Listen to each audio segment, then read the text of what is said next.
Bago natin simulan ang ating video, nais ko munang magbigay ng taos-pusong pasasalamat sa inyong walang sawang pagsuporta at pagmamahal sa ating YouTube channel.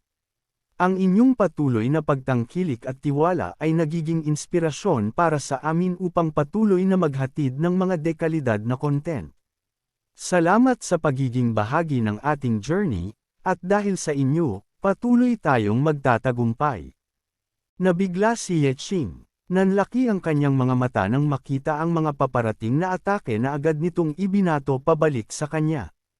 Agad niyang iginalaw ang kanyang katawan, umiwas sa sunod-sunod na hampas ng halimaw. Sa sandaling makalayo siya sa saklaw ng atake, pinaganya niya ang kanyang gravitational power. Umangat ang mga bato sa paligid, isa-isa, tila hinayla ng isang di nakikitang kamay. Sa isang kumpas, agad niya itong kinontrol at walang pag-aatubiling inihagis ang mga ito sa direksyon ng halimaw, handa na para sa susunod na yugto ng labanan. Ngunit ang mga atakeng iyon ay baliwala lamang. Ni hindi man lang nagkaroon ng anumang pinsala ang halimaw, na parabang tinamaan lamang ito ng hangin. Sa sandaling iyon, napagtanto ni Ye Qing ang katotohanan, ang Hell Knight ay may napakataas na elemental resistance, ngunit kapansin-pansing mababa ang physical resistance. Higit pa roon, tuwing nagpapalit ito ng elemental shell, may isang maikling sandali ng paninigas, isang napakaliit ngunit perpektong pagkakataon upang magdulot ng tunay at malubhang pinsala. Walang pag-aalinlangan, agad inilapat ni Ye Qing ang kanyang kamay sa lupa. Muling naghanda siya, pinaganya ang kanyang kapangyarihan at kinontrol ang malalaking bato sa paligid, itinatayo ang mga ito bilang harang laban sa Hell Knight. Ngunit sa isang iwi na siwas lamang ng espada ng halimaw, ang mga batong ginawang panangga ni Ye Qing ay nabasag na parang marurupok na piraso ng salamin. Hindi siya umatras. Gamit ang kanyang bilis, biglang lumipat si Ye Qing at sumugod mula sa likuran ng Hell Knight. Sa isang kisap mata, nakalapit siya rito, sapat para maramdaman ang nag-aalab na presensya ng halimaw. At sa kanya pinakawalan ang atake. Isang malakas at tuwirang hampas ang bumagsak, at ang kanyang kamao ay tumama sa tagiliran ng halimaw ng may puwersang kayang wasakin ang bakal. Sa sandaling iyon, ang maikling paninigas ng elemental shell ay hindi pa tuluyang nawawala. Bunga ng atakeng iyon, ang Infernal Warrior ay nahati sa dalawa.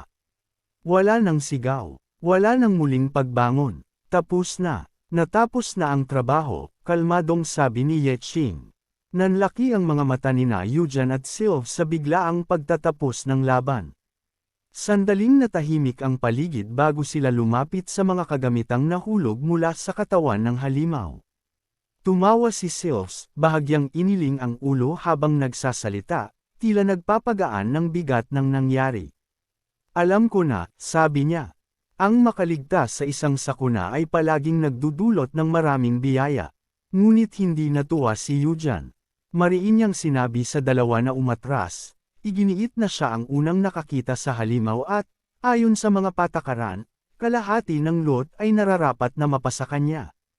Nagreklamo rin siya, may halong pagkainis, na may isang hanggal umanong nanatili sa labas ng saklaw ng halimaw sa buong laban, at ngayon may lakas pa ng loob na humiling ng mga kagamitan. Ipinipilit ni Yujan na kung hindi niya hinarap ng direkta ang ultimate attack ng boss, wala raw ni isa sa kanila ang makakapagsalita ngayon, isang huling pagtatangka na ipagtanggol ang kanyang pride, kahit malinaw na ang nagdala ng pagtatapos ng laban ay hindi siya. Dagdag pa niya, may nakangiting bakas ng kasiyahan, na ang pagkasira ng tatlong mahahabang espada ang siyang nagbigay ng pagkakataon sa iba na makaligtas. Ang ganoong antas ng precision, ayon sa kanya, ay hindi madaling makamit. Kaya't ang mga dekalidad na espada na nakahandusay sa lupa ay nararapat lamang na magsilbing kabayaran sa kanyang mga pagkawala, at ang anumang matira ay maaari na raw ituring na charity. Sa sandaling iyon, masamang napatingin si Sylph sa kanya. Ang ngiting kanina'y magaan ay napalitan ng malamig na titig. Sumagot si Ye Qing, nakatingin kay Yujan, seryoso ang tinig at walang halong emosyon. Sa aking paningin, wika niya, ang tambak ng mga gamit na iyan ay puro basura lamang. Kung gusto ninyo, maaari ninyong kunin ang lahat. Parang sinaksak ang dibdib ni Yujan sa narinig. Ramdam niya ang pagkirot sa kanyang pride. Mariin siyang nagtanong kung sinasabi ba ni Yeching na sila ay mga scavenger, habang itinuturo pa siya nito na tila hinahamon. Ngunit bago pa lumala ang tensyon, sumingit si Silves. May ngiti sa labi, tila walang bigat ang sitwasyon para sa kanya. Wala akong pakialam kung ano ang itawag sa mga bagay na yan, sabi niya. Kung ayaw ninyo, akin na lang lahat. Hindi na tumugon si Yeching. Sa halip, tumalikod siya at nagsimulang maglakad palayo, worry tapos na ang usapan. Ngunit sa kalagitnaan ng kanyang paglakad, tila may naalala siya. Huminto siya sandali, saka muling bumaling sa bangkay ng halimaw na kanyang hinarap. Inactivate niya ang kanyang void ability. Isang madilim at walang hugis na puwersa ang bumukas, at sinimulang higupin ang mga labi ng Infernal Warrior, unti-unti, walang iniwang bakas. Habang nagsisimula ang proseso, biglang nagpakita ang system ng isang babala. System warning. Infernal flame detected. Fusion with forge is possible. Success rate dagdag 30%.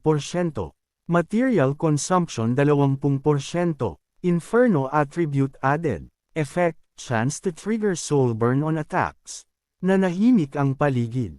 Habang ang bangkay ng halimaw ay tuluyang nilalamon ng kawalan, malinaw na ang laban ay hindi lamang nagtapos sa tagumpay, isa rin itong simula ng mas mapanganib na kapangyarihan na ngayon ay nasa kamay ni Yeching.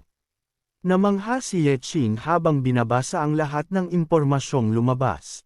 Ang bawat detalye ay nagbigay ng mas malalim na kahulugan sa nangyari, higit pa sa inaasahan niya. Napansin ito ni Novelis at nagkomento ng may halong paghanga. Tunay ng maswerte ka, Yeching. Nagawa mo pang palabisan ang rare ethereal flame mula sa loob ng katawan ng halimaw. Ang posibilidad na mangyari iyon. Isa sa 1,000,000 lamang. Tinanong siya ni Novelis, may ngiti sa labi, kung naaalala niya ang affix na nakuha niya mula sa night gamit ang Ashen Ring. Ngumiti si Novelis at ipinaliwanag ng may kaunting tuwa. Laban sa mga undead, kahit kaunting ethereal flame ay sapat na upang patayin sila sa walang katapusang apoy. Tuluyang nawawala ang kanilang kakayahan na mag-resurrect. Dagdag pa niya, maaari ring pagsamahin ang mga ethereal effects sa iba pang elemento tulad ng kuryente at apoy. Ang resulta, isang nakakatakot na ethereal blaze na kinatatakutan ng bawat undead na harapin. Hindi napigilan ni Yeching ang sarili. Nagsimulang tumawa siya, at sinabi ng may kasiyahan. Ang tunog nun, napakaganda. Tinanggap niya ito, tila parang gantimpala sa lahat ng peligro na kanyang hinarap. Tiningnan siya ni Silves, ang matay tila punong-puno ng pagdududa at biro. Niloloko mo ba ako? Tanong niya, habang pinapuna ang kilos ni Yeching. Halos halikan ang galit at pagtataka sa tinig niya. Palihim ka bang kumuha ng isang rare item at nanatiling tahimik tungkol dito? Nakatingin siya kay Yeching habang ito'y nakatalikod sa kanila, isang halong paghanga at pag-aalalang hindi may tatago. Biglang tumawa si Yujan, malakas at may halong panunuya.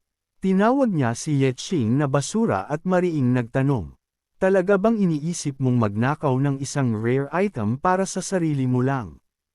Tahimik lamang si Yeching.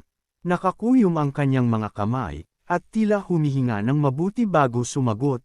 Ang katahimikan niya ay mas nakakatakot kaysa sa galit. Huwag magpakahanggal, wika ni Silves, may halong seryoso at babala. Nakita ko mismo ang apoy na lumalabas mula sa kamay mo. At ang tanging artifact na nahulog mula sa Hell Knight. Malinaw na iyon ang pinulot mo. Sumang-ayon si Yujan, halatang nag-init ang ulo. Tanong niya, may halong galit at pagtatanggol sa kanyang pride. Talaga bang iniisip mo na dahil ikaw ang nakapagbigay ng finishing blow, pwede mo nang kunin lahat ng kagamitan? Pinaaalalahanan kita, ayon sa kasunduan, mas mababa ang karapatan ng Scavengers faction kumpara sa ibang guilds. Biglang umitim ang mga mata ni Yeching. Napansin ang tensyon sa kanyang katawan. Mainit ang damdamin, ngunit pinigilan niya ito. Tumalikod siya sandali, at nang humarap muli, seryoso ang mukha. Ipinang-anib ko ang buhay ko para pumasok sa fog at iligtas ka, Sylph. At ngayon, tinatawag niyo pa akong magnanakaw. Wika niya, mabigat at malinaw ang boses. Ngunit di naglaon, isang malakas na tawa ang sumunod. At sa galak na iyon, inilabas ni Yeching ang kanyang infernal flames. Ang apoy ay sumiklab mula sa kanyang mga kamay at kumalat sa paligid nila, naglalaro sa hangin, mainit at mapanganib. Napaatras at natigilan ang dalawa.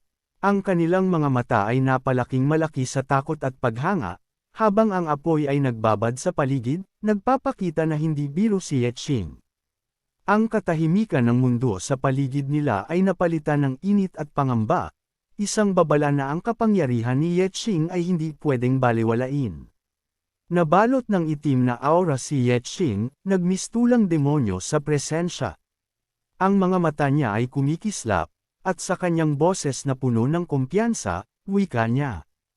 Talagang nakakuha ako ng isang kahangahangang bagay, at pwede ko itong ipakita sa inyo. Nagsigawan ang dalawa sa takot at panggigigil, sabay nagtatanong. Napakainit, buhay ba ang apoy na iyon na kumakalat sa katawan mo? Ngunit tahimik lamang si Yeching. Dahan-dahan niyang pinawi ang kapangyarihan at ang itim na aura sa paligid ng kanyang katawan. Malamig ang boses niya nang ipaliwanag. Ang nakuha ko ay isang bagay na wala sa inyong kakayahang gamitin. Kaya sa akin ito, naiintindihan ba ninyo? Natakot si Sylph, ngunit bahagyang napatawa rin. Ayos lang iyon, wika niya, may ngiti sa labi. Hindi ko rin naman gusto ang sumpang apoy na iyon, libre pa ang sinusunog nito sa sarili nitong gumagamit. Tumango si Yeching. Kailangan nating makasama muli sa pangunahing puwersa sa lalong madaling panahon. Kaya magmadali tayo. Pinapanood ni Yujan si Yeching, at sa kabila ng kanyang pride, naisip niyang mabuti na hindi sila gumawa ng anumang aksyon. Ang sinasabing, basura, ay bulok nga, hanggang sa nakatagong kaloob-looban nito, napakalalim, at hindi basta-basta mauunawaan. Ngunit alam niya rin, habang mas mataas ang kanilang aakyatin, mas malakas ang magiging pagbagsak nila, at makikita nila iyon kaagad kapag nangyari. Samantala, sa ibang lugar, ang grupo nila ay nanatiling nag-aabang sa pagbabalik ni Yeching. Lumapit si Xiaofeng kay Yushan, ang chief nila, at nagtanong ng may kaba. Matagal na silang wala, sir. Baka may nangyari ba? Ngunit tumango lamang si Yushan, malinaw ang kumpiyansa sa kanyang boses. Hanggat nandyan si Yeching, wala talagang anumang mali ang mangyayari.